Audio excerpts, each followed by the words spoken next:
नमो तस्स भगवतो अरहतो सम्मा सम्बुद्धस्स। ईश्वर को शांति, करुणा और मैत्री का संदेश देने वाले महाकारुणिक भगवान बुद्ध एवं भारत देश में दोबारा फिर से भगवान बुद्ध के सत्धर्मों को वापस लेकर के आने वाले परम पूज्य बोधिसत्व डॉक्टर बाबा साहब अम्बेडकर, इनको मेरा कोटि कोटि नमन है। आप सभी साथियों को नमो बुद्धाय, मैत्री जय। आज हम भगवान बुद्ध के व्याख्या स्वाख्या धर्म के बारे में जानेंगे। कितना महान धर्म था, जहाँ कभी कोई भेदभाव नहीं होता था, कोई ऊंच नीच नहीं समझा जाता था, किसी को अमीर गरीब नहीं समझा जाता था, जहाँ हर इंसान समान था। वही आज हम आम्रपाली के बारे में जानेंगे। आम्रपाली जो है वैशाली में एक आम्र वन के नीचे एक गरीब परिवार को छोटी सी बच्ची मिलती है। जो गरीब परिवार जो है उसको अपनी बेटी के समझ करके रख लेते हैं और उसका लालन पालन करने लगते हैं। जब वो उसका जन्म आम्र वन के नीचे हुआ था, आम्र पेड़ के नीचे वो प्राप्त हुई थी, इसलिए उसका नाम आम्रपाली रख देते हैं। और वो आम्रपाली जो है जब वो बड़ी होती है तो बहुत सुंदर होती है। उसकी आंखें नैनी की तरह होती है, शरीर बहुत सुंदर होती है, बहुत सुसंस्कारी होती है। आंखें, चेहरा, हाथ पाँव बहुत ही सुंदर, बहुत ही आकर्षित होता है। और उसके केस भी काफी लंबे होते हैं। वो इतनी सुंदर होती है कि उसको प्राप्त करने के लिए उस नगर के सारे जो युवक है सभी उससे शादी करना चाहते हैं, सभी उसको प्रपोज करते हैं, सभी इजहार करते हैं और सभी जो है एक दूसरे से लड़ने लगते हैं।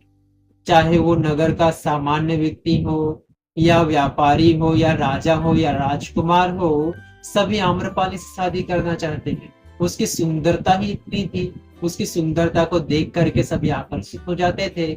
इस बारे में उसके माता पिता को डर लगने लग गया, तो जाकर के राजा से कहते कि राजन इसी प्रकार की बातें घट रही है करके।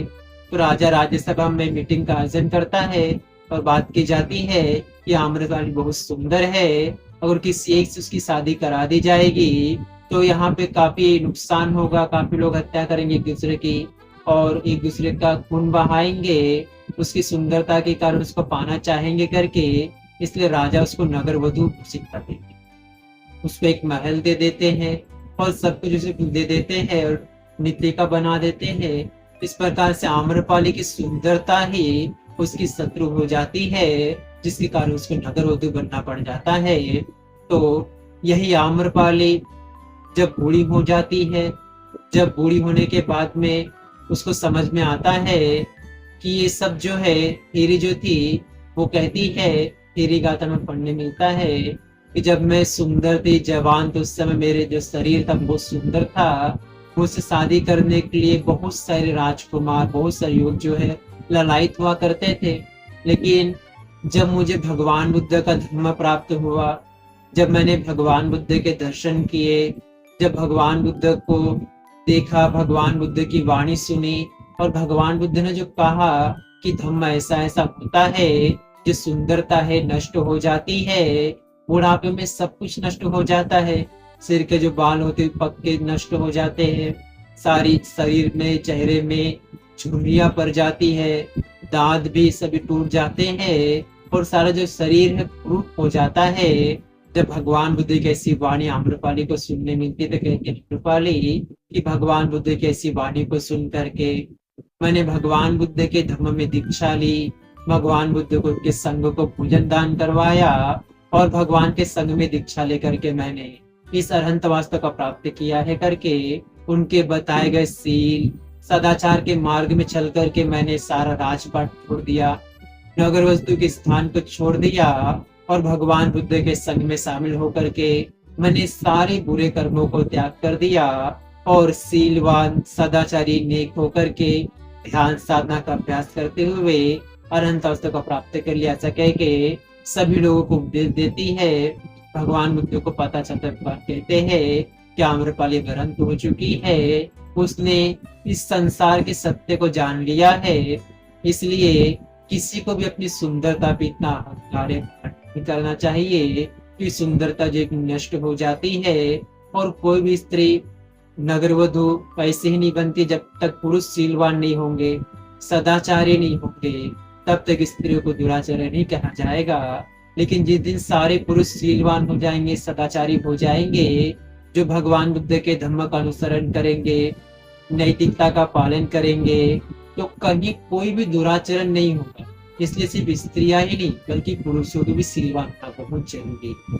सभी पुरुष, सभी स्त्रियां, सभी उपासक उपासिकाएं आप सभी शीलवंत बने, सदाचारी बने, नेक बने, अच्छे इंसान बने और भगवान बुद्ध के धम्म का आचरण करके अपने जीवन को कृत कर ले। अपने जीवन को आप सभी लोगों ने बड़ी श्रद्धा पूर्वक भगवान बुद्ध की धम्म देशना को सुना। इसलिए भगवान बुद्ध, उनके धम्म, उनके संग के प्रभाव के तेज से आप सबका मंगल, आप सबका कल्याण, आप सभी सुखी रहे, आप सभी स्वस्थ रहे, आप सभी खुश रहे, आप सभी को सुख, शांति और सुकून प्राप्त हो जाए। भवतु शब्द मंगलं रक्षन्तु शब्द देवता सब बुद्धानुभावेन सदा तृप्ति भवन्तु ते। भवतु शब्द मंगलं रक्षन्तु शब्द देवता सब धम्मानुभावेन सदा तृप्ति भवन्तु ते। भवतु शब्द मंगलं रक्षन्तु शब्द देवता सब संघानुभावेन सदा स्तुति भवन्तु ते। साधु साधु साधु।